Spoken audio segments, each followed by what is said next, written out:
Hey everyone, Dr. David Atwood here. Adrian Carvalho here. And we're here with the next installment in our back health series. Today we're going to look at an exercise called the McKenzie press up. So stay tuned. All right everyone, before we begin this press up exercise, I do want to say if you are going to do these, it is important to have a good evaluation by a McKenzie clinician or someone who has training in that, because there's a lot of different types and a lot of different ways to do this press up. And you might have to figure out which one is correct for you. But I do want to go over the basic one, which is typically useful for the highest percentage of people. So it's important to know how to do it right. So Adrian is our kind model today, and he is here in a good starting position for us.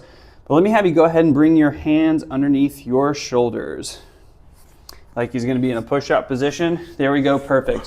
One of the keys and one of the most important parts of the press-up is that everything from your mid-back down should be relaxed. I don't want to see his glutes tense. I don't want to see his low back muscles tense.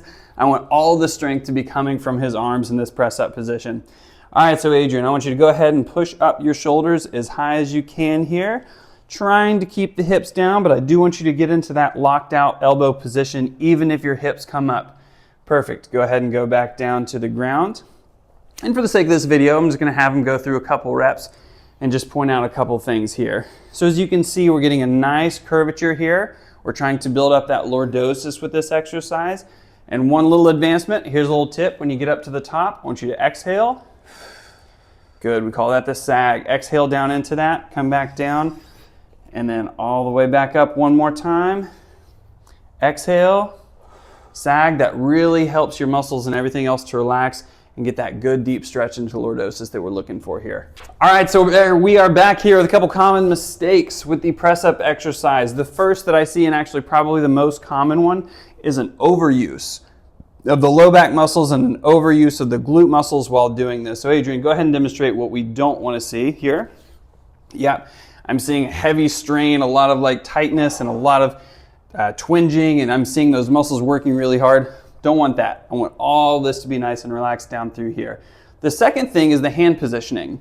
Now there are some things that are valuable about going up and going down based on where you're trying to target with the spine.